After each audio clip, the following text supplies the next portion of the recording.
Again, because this is the first time I'm touching the brush to this piece, I am getting the vast majority of the paint off, because I just want to barely kiss it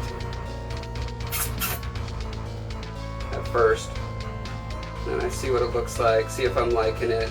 The more I like it, the more I commit by applying a little more pressure. Going a little heavier around the lips slash torn jowl area. As you can see, I haven't even re-dipped my brush. I'm strictly just applying more pressure as I go, slowly building it up. Pretty happy with that skin tone. I think it matches the mood of the ZBrush piece that I got. Okay, now I'm going to move on to the horns. So these I think I'm going to bring to ivory, the lightest points being kind of ivory toned. I don't think I want to work off this blue or this plum base anymore, so I'll get a different cap.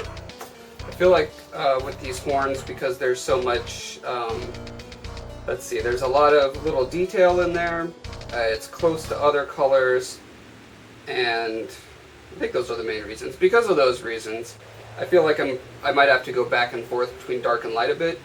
So in this case, I'm going to use 3 bottle caps. I know, big spender. So I'm going to start by mixing some of my lightest color, some of my darkest color, ending up somewhere in the middle there. And then I could easily pull that back and forth depending on how much of each I put in there.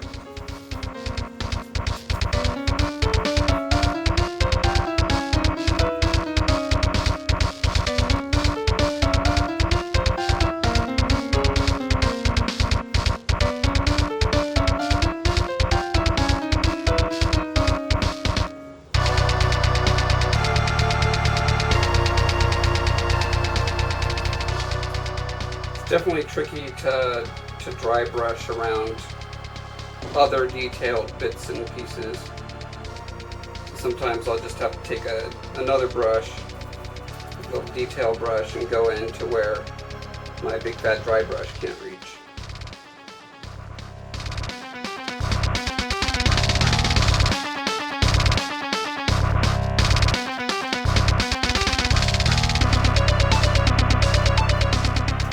Alright, now it's time for the really laborious part. Got to go in and hand paint all these little ivy, what's the stem part of ivy called? Tendril? I don't know. All those little parts in the leaves.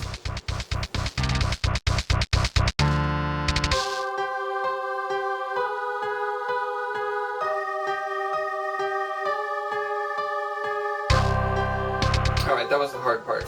Now I'm just going to take a highlight color and hit the tops of these vines. Doing the dark color first makes it so that it kind of gets a natural shadowed effect. So when you put the lighter on top of it, you're not getting all the way down to the edges, and so that dark peeks through around the edges, which gives it kind of a natural ambient occlusion look.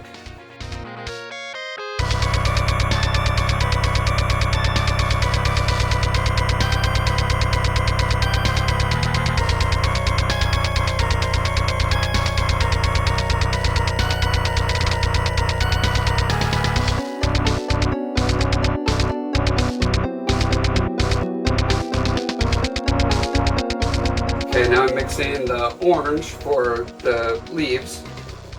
But remember what I said about saturation. These are very bright saturated colors, which autumnal leaves can be.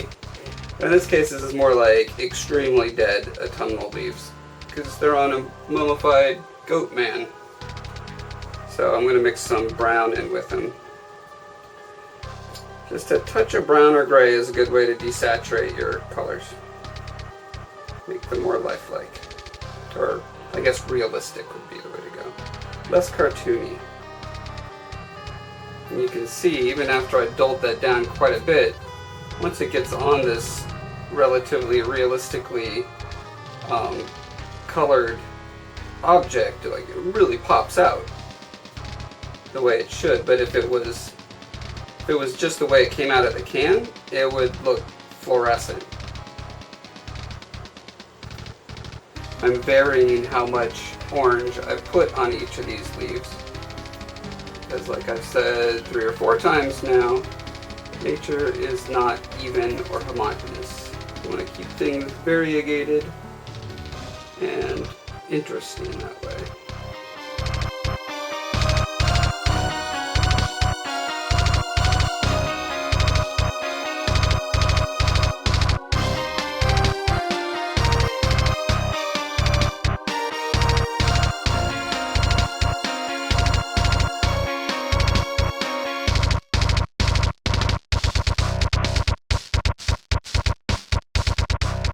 Color the inside of the mouth and the ripped out throat part. Again, on the saturation note, a lot of times when people are painting figures and stuff, and like zombies, vampires with blood, they will use just this blood red, and it never looks real because blood is not this color. Sorry, Citadel paints, it's just not.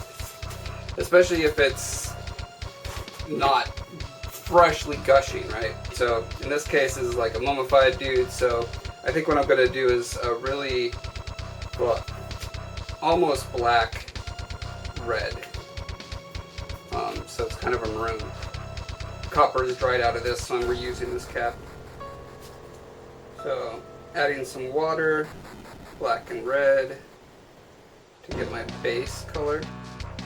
I'll be going in with a little bit lighter highlights, but so as you can see, this is like almost black. It's just got that touch of ichor in it.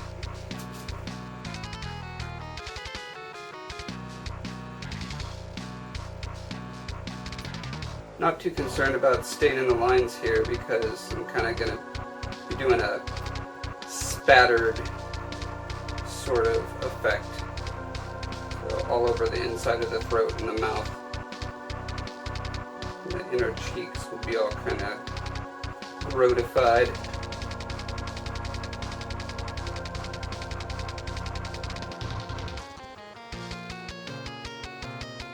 I got my brush really wet and I'm kind of pushing back a little bit where it was getting a little too thick in there. With acrylics, you gotta work fast. If it starts building up, don't ignore it and think you can come back to it later, unless you're gonna paint another color over it.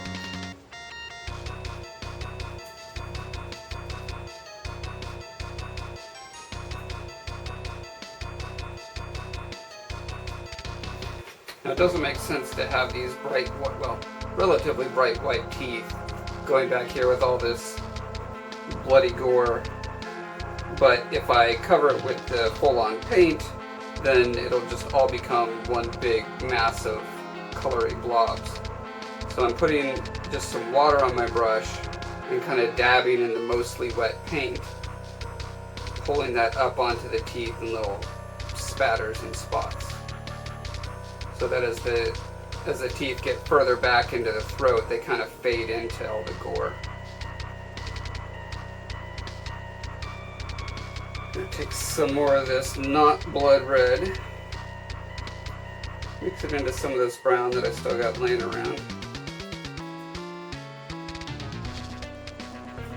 And that's about as bright and saturated as I want to get with the blood. One thing that a lot of people don't understand is to achieve the effect of blood has a lot more to do with the surface, the shininess of it, than it does the color. So keep the color subdued and just punch it up with a gloss coat over it. I want to do the little stitches on his eye, but I think the ivory is probably too bright. It's going to look cartoony, so I'm going to use some of my blood color I've got here to mix it in. Alright, I think I'm mostly there. And now that I'm looking at the thing holistically, I'm seeing that the stone, the tone of the stone and the skin is too similar. Like, it almost looks like it's a weird body that this head is sitting on. So I think I'm going to go ahead and brighten it up, bring it a little closer to this marble look after all.